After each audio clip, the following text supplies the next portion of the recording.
এর জন্য আপনাকে ধন্যবাদ মাননীয় স্পিকার। সবাইকে ধন্যবাদ। আসসালামু আলাইকুম রহমতুল্লাহ। ধন্যবাদ মাননীয় সদস্য। পরবর্তী বক্তা মোহাম্মদ আখতারুজ্জামান, 155, ময়মনসিংহ 10। সময় আপনার 6 মিনিট। বিসমিল্লাহির রহমানির রহিম। 1 মিনিট। মাননীয় সদস্য, পয়েন্ট অফ অর্ডার হয় চলমান বিষয়ের উপর। ওই বক্তা যদি আপনার নাম নিয়ে থাকেন তাহলে 274-এ আপনি একটা ব্যক্তিগত কৈফিয়ত দিতে পারেন। এছাড়া এই রাষ্ট্রপতি ভাষণ চলার সময় বক্তব্য রাখার কোনো সুযোগ নেই। I am sorry. Next speaker please. Mohammad Akhtaruzzaman. মাননীয় স্পিকার, আসসালামু আলাইকুম। মাননীয় স্পিকার, আজকে একটি ঐতিহাসিক মুহূর্তে আমরা দাঁড়িয়ে আছি। আমরা 5ই আগস্ট রক্তস্নাত সে আন্দোলনের মধ্য দিয়ে আমরা একটি গণতান্ত্রিক রূপান্তরের মুহূর্তে, গণতান্ত্রিক জনগণের ভোটাধিকারের মাধ্যমে যে সংসদ প্রতিষ্ঠিত হয়েছে, যে সংসদে আমরা এসেছি, সেই সংসদে আজকে আমি মহান রাব্বুল আলামিনের দরবারে সর্বপ্রথম শুকরিয়া আদায় করছি যে আল্লাহ রাব্বুল আলামিন আমাদেরকে কবুল করেছেন জনগণের প্রতিনিধিত্ব করার জন্যে।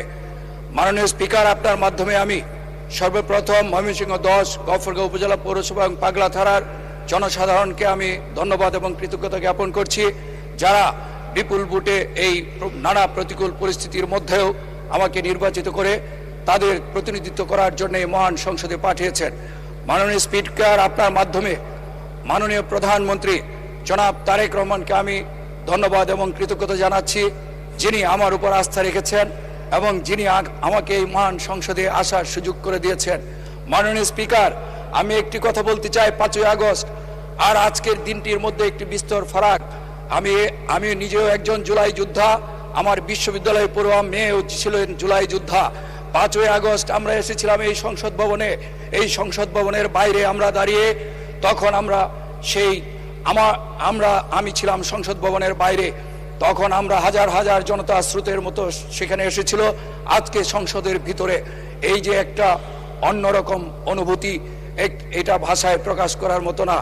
মাননীয় স্পিকার, আমি মনে হয় বাংলাদেশের অবহেলিত জনপদের, সবচেয়ে অবহেলিত জনপদের একজন প্রতিনিধি। মাননীয় স্পিকার, আমি মাননীয় মহামান্য রাষ্ট্রপতি এই সংসদে দাঁড়িয়ে বিগত ফ্যাসিস্ট আমলের যত অপকর্মের ফিরিস্তি দিয়েছেন এবং বর্তমান সরকার আমাদের মাননীয় প্রধানমন্ত্রী জনাব তারেক রহমানের নেতৃত্বে দেশ গড়ার যে মহাপরিকল্পনা, সেই পরিকল্পনার বিশদ বিস্তর বর্ণনা দিয়েছেন। সেজন্য আমি আপনার মাধ্যমে মহামান্য রাষ্ট্রপতিকে ধন্যবাদ জানাচ্ছি।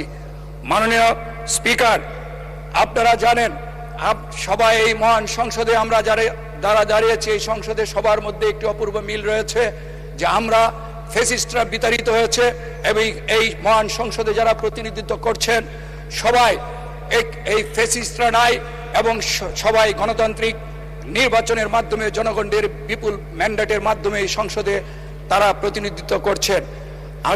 তবে একটা জিনিস আমি সবার প্রতি অনুরোধ করব, মাননীয় এখানে বিরোধী দলীয় যারা সদস্যবৃন্দ আছেন, আমরা সরকারি দলের সদস্যবৃন্দ আছি, আমরা যেন সবাই এখানে জনগণের জনগুরুত্বপূর্ণ বিষয়গুলো নিয়ে আমরা যেন আলোচনা করি, আমরা যেন বিরোধিতার স্বার্থে বিরোধিতা না করি। আমরা যেন সবাই মিলে, যেহেতু আমরা ফ্যাসিস্ট মুক্ত বাংলাদেশে সবাই জনগণের ম্যান্ডেট নিয়ে এসেছি, সবাই যেন সবার প্রতি সেই অনুরোধটুকু জানাই। মাননীয় স্পিকার, আমার এলাকার কিছু জনগুরুত্বপূর্ণ বিষয় নিয়ে আমি আপনার মাধ্যমে মাননীয় প্রধানমন্ত্রীর দৃষ্টি আকর্ষণ করতে চাই। মাননীয় স্পিকার, আমি আমার এলাকায় গফরগাঁও উপজেলা পৌরসভা এবং পাগলা থানা 7 লক্ষ লোকের বসবাস, কিন্তু মাত্র 50 শয্যার একটি হাসপাতাল। সেই হাসপাতালে নেই কোনো অ্যাম্বুলেন্স, নেই কোনো এক্সরে ইসিজি মেশিন, নেই কোনো, সেখানে 173 জন জনবল আছে, তার মধ্যে 71 জনেই নেই। সেই হাসপাতালটি খুঁড়িয়ে খুঁড়িয়ে চলছে। মাননীয় স্পিকার, আমার হাসপাতালে একটি অ্যাম্বুলেন্স দরকার, চিকিৎসার সরঞ্জামাদি দরকার, জনবলের দরকার। মাননীয় স্বাস্থ্যমন্ত্রীর কাছে আমি এই ব্যাপারে দৃষ্টি আকর্ষণ করছি। আরেকটি বিষয় মাননীয় স্পিকার, আমি বলছি, আমার এখানে 2টি থানা, একটি হলো পাগলা থানা, সবচেয়ে বেশি জনসংখ্যা অধিবাস, 4 লক্ষ জনসংখ্যা, একটি জনবহুল এলাকা। সেই পাগলা থানাটি 2012 সালে গঠিত হয়েছে, কিন্তু সেই থানাটিতে কোনো চিকিৎসা ব্যবস্থা নেই, একটি হাসপাতাল পর্যন্ত নাই। আপনি জেনে আশ্চর্য হবেন। আর সেই থানাটিকে 4 লক্ষ লোকের যেখানে বসবাস, সেখানে একটি উপজেলা পরিণত করা খুবই দরকার। রাস্তাঘাটে চলাফেরা করা যায় না, সেখানে কোনো উন্নয়নই হয় নাই।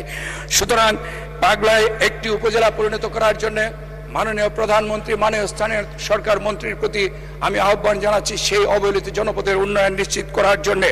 আরেকটি আপনার মাধ্যমে আমি এই সম্মান সংসদকে জানাতে চাই যে আমাদের চিকিৎসা ব্যবস্থা ভেঙে পড়েছে, শিক্ষা খাত মুখ থুবড়ে পড়েছে এবং দেশে কোনো অবকাঠামো নাই। এতদিন দুর্নীতি লুটপাট হয়েছে, দেশের টাকা বিদেশে পাচার করা হয়েছে। আমাদের মাননীয় প্রধানমন্ত্রী বলেছেন করব কাজ গর্ব দেশ আর সবার আগে বাংলাদেশ। এই মূল মন্ত্রকে সামনে রেখে আমরা ইনশাল্লাহ যারা জনপ্রতিনিধি রয়েছি আমরা আকাশচুম্বী প্রত্যাশা এবং সমস্যার পার নিয়ে এই মহান সংসদে যাত্রা শুরু হয়েছে। আমাদের মাননীয় প্রধানমন্ত্রীর নেতৃত্বে আমরা বিশ্বাস করি দেশ এগিয়ে যাবে, বাংলাদেশ এগিয়ে যাবে।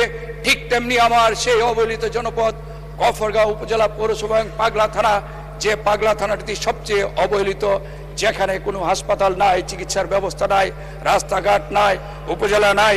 সেই সমস্যাগুলির সমাধান হবে মাননীয় প্রধানমন্ত্রীর হাত ধরে। আরেকটি কথা আমি মাননীয় স্পিকার আপনার মাধ্যমে বলতে চাই, আমাদের গফরগাঁও ছিল সারা আমাদের আশেপাশের যত জেলা ছিল, কিশোরগঞ্জ থেকে একসময় গফরগাঁও ট্রেনে সবাই যাত্রা করতেন। আমাদের মির্জা আব্বাস আমাদের মাননীয় স্থায়ী কমিটির সদস্য, উনি এখনো আমাকে পেলে মাঝে মধ্যে গল্প করেন যে বাচ্চু আমি গফরগাঁও থেকে ট্রেনে আব্বার সাথে চলাফেরা করতাম। কিন্তু সেই গফরগাঁও পিছিয়ে গেছে।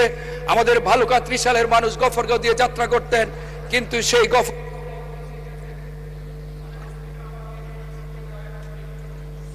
আপনার সময় শেষ, 30 সেকেন্ডে শেষ করেন। মাননীয় স্পিকার, সেই ভালুকায় শিল্পায়ন হয়েছে, ত্রিশালে শিল্পায়ন হয়েছে, সে আমার পার্শ্ববর্তী নান্দাইল অনেকগুলি কয়েকটি জেলা এবং থানার গেটে ছিল গফরগাঁও। কিন্তু আজকে সেই গফরগাঁও অনেক পিছিয়ে। গফরগাঁওয়ের যে রেল লাইন আছে সেখানে রেল লাইনে সেই স্টেশনে পানি পড়ে, সেই রেল লাইনের অবস্থা, ধন্যবাদ, অবস্থা খারাপ সদস্য সব। ধন্যবাদ। পরবর্তী বক্তা BM মোশাররফ হোসেন, পটুয়াখালী 4, মাননীয় সদস্য। আপনার সময় 8 মিনিট। বিসমিল্লাহির রহমানির রহিম। মাননীয় স্পিকার, আপনাকে ধন্যবাদ আমাকে সময় দেওয়ার জন্য। আমি আমার বক্তৃতার শুরুতেই আমি কৃতজ্ঞতা জানাচ্ছি স্বাধীনতার ঘোষক শহীদ রাষ্ট্রপতি জিয়াউর রহমানের প্রতি। আমি কৃতজ্ঞতা জানাচ্ছি আমাদের নেত্রী বেগম খালেদা জিয়া, যিনি আমি ছাত্র রাজনীতি শেষ করার পর আজকে আমাদের মাননীয় চেয়ারম্যান, মাননীয় প্রধানমন্ত্রী জনাব তারেক রহমান আমাকে 2008 সালে প্রথম নির্বাচনে মনোনয়ন দিয়েছিলেন। আমি আমার নেতা জনাব তারেক রহমানের প্রতি কৃতজ্ঞতা জানাচ্ছি। মাননীয় স্পিকার, আমি এমন একটি আসন থেকে নির্বাচনে প্রতিদ্বন্দ্বিতা করে বিজয়ী হয়েছি যে আসনে 46 বছর পর এই প্রথম বিএনপির একজন সংসদ সদস্য নির্বাচিত হয়েছে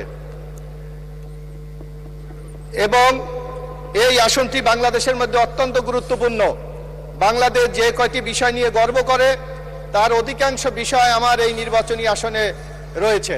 বাংলাদেশের দ্বিতীয় সমুদ্র সৈকত কুয়াকাটা এই 114 পটুয়াখালী 4 নির্বাচনী আসনে অবস্থিত।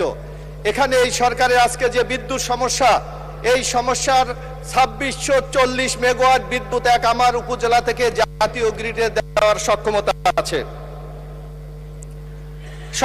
আছে।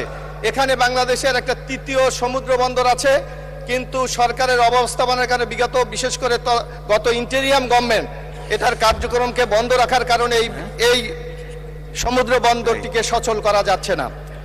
একদিকে যেমন আমার এই গৌরবের বিষয় আছে, অন্যদিকে আমার এখানে কিন্তু বহু কষ্ট বেদনার বিষয় আছে। কুয়াকাটা আমাদের জাতীয় সম্পদ, কিন্তু রাষ্ট্রীয়ভাবে এই কুয়াকাটাকে উন্নয়ন করার জন্য এখনো পর্যন্ত কোনো কার্যক্রম গ্রহণ করা হয় নাই। আমি মাননীয় প্রধানমন্ত্রীর দৃষ্টি আকর্ষণ করছি, কুয়াকাটা যেমনিভাবে বাংলাদেশের একটি গুরুত্বপূর্ণ পর্যটন কেন্দ্র, যদি কুয়াকাটাকে আমরা একটি আন্তর্জাতিক মানের পর্যটন কেন্দ্র হিসাবে গড়ে তুলতে পারি, তাহলে যেমনিভাবে পর্যটকরা ওখানে আকর্ষিত হবে, যেমনিভাবে বিনিয়োগ ওখানে বাড়বে, তেমনিভাবে কর্মসংস্থান থেকে শুরু করে ওই অবহেলিত অঞ্চলে একটি অর্থনৈতিক গতি সেখানে সৃষ্টি হবে। আর আমি আরেকটু বিষয় আমি মাননীয় প্রধানমন্ত্রীর দৃষ্টি আকর্ষণ করতে চাই। আমাদের ওখানে যে তৃতীয় সমুদ্র বন্দরটি আছে, এই সমুদ্র বন্দরটি যদি আমরা চালু করতে পারি এবং ওখানে যদি একটি অর্থনৈতিক অঞ্চল প্রতিষ্ঠা করতে পারি, তাহলে আমার মনে হয় ওখানে